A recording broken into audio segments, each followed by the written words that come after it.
The situation in Israel is obviously incredibly complex, and it's made more complex by the fact that there are clearly intelligent people on either side of this divide. So if you're ignorant, like I am, you may be uncomfortable forming a strong opinion on this issue. But I have formed a strong opinion, and I will show you a couple key moments from this debate that helped solidify it. Let's start with this conversation about Netanyahu.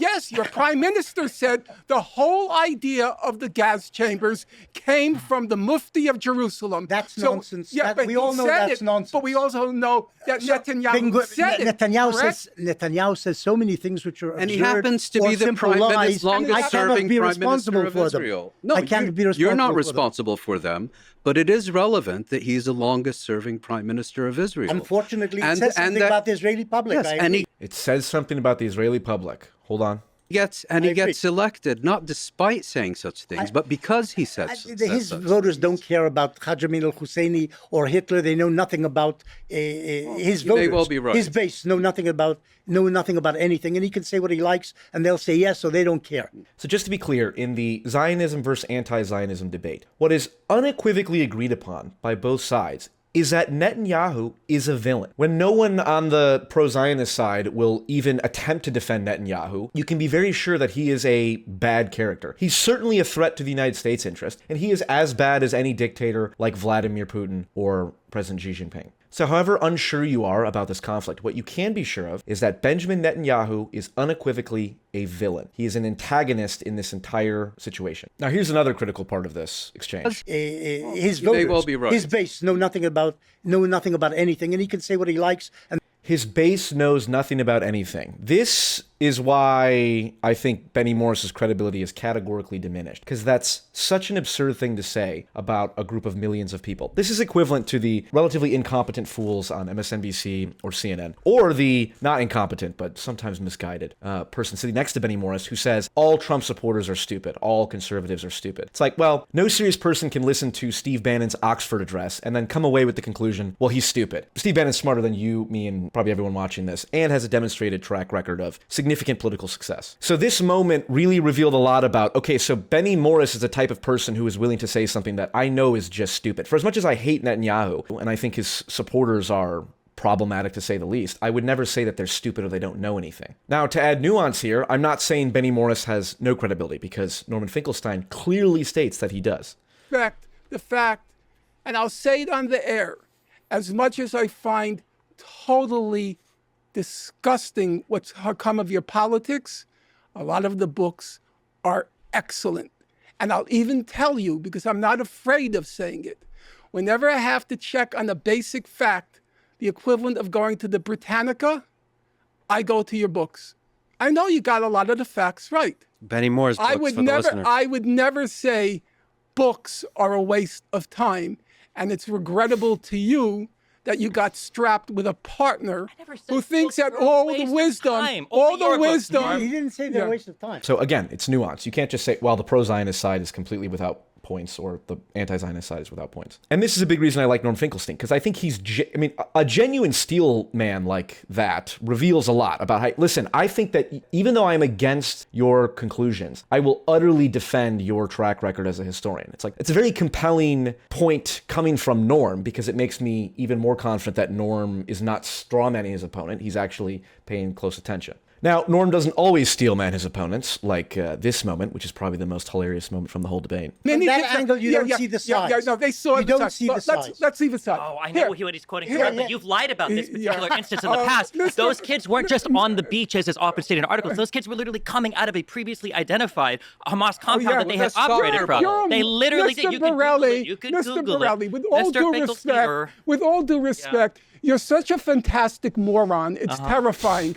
That wharf was filled with journalists. That's great. That's great stuff. Ad hominem. Is Destiny a moron? Of course not. Again, anyone who says Destiny is a moron is acting as foolish as anyone who says all Trump supporters are morons. So, to be fair, though, that was ad hominem, but that was hilarious ad hominem. That's great stuff. And a good ad hominem well placed improves your overall argument rather than diminishes it, contrary to what all the logic brain nerds have to say. This part is about whether or not the October 7th attacks were justified, specifically the attacks on military targets. What is much less discussed, to the point of amnesia, is that there were very extensive attacks on Israeli military and intelligence facilities on October 7th. I would make a very clear distinction between those two. And secondly, I'm not sure that I would characterize the efforts by Palestinians on October 7th to seize Israeli territory and Israeli population centers as in and of themselves illegitimate. I'm making a distinction here. But you don't seem to be very condemnatory of what the Hamas did. Well, I don't do selective condemnation.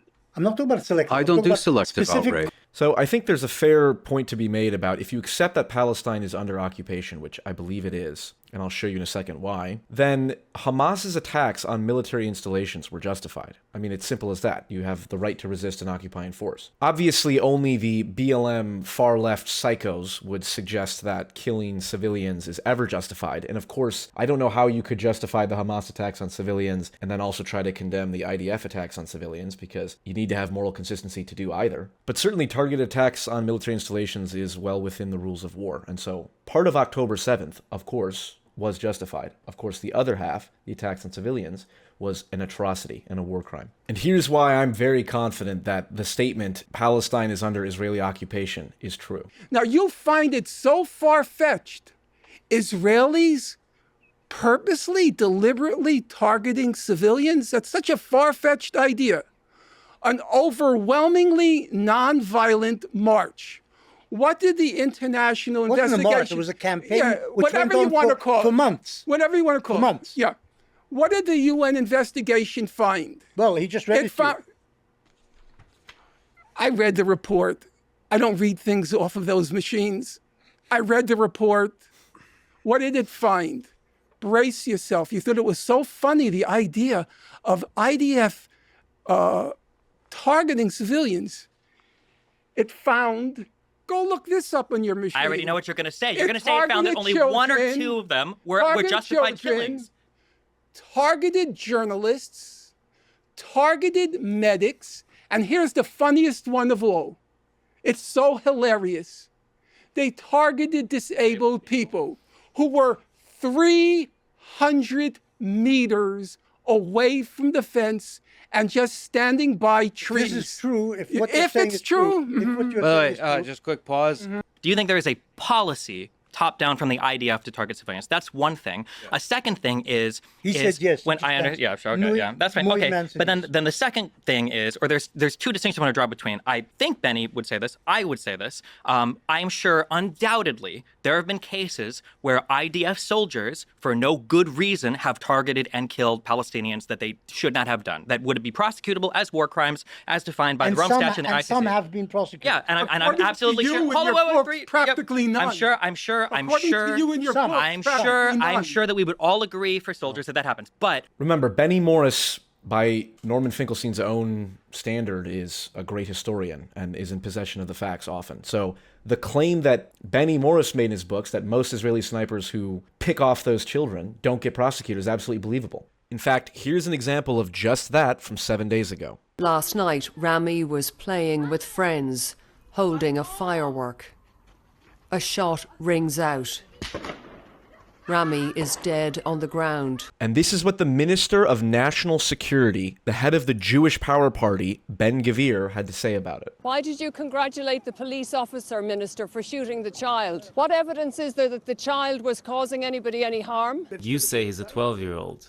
I say he's a 12-year-old terrorist. A 12-year-old who endangered one of our officers. The officer should be commended, not investigated. And here's the last talking point that I hear so often that is so foolish, in my opinion. You're saying that they deliberately targeted families. If Israel wanted to kill civilians in Gaza, they could have killed 500,000 by now with the number of strikes they've done. And therefore, the fact that they've only killed a certain small number, 30,000 is a small number. Small number in proportion. You consider 30,000 a small number in proportion over 4 months.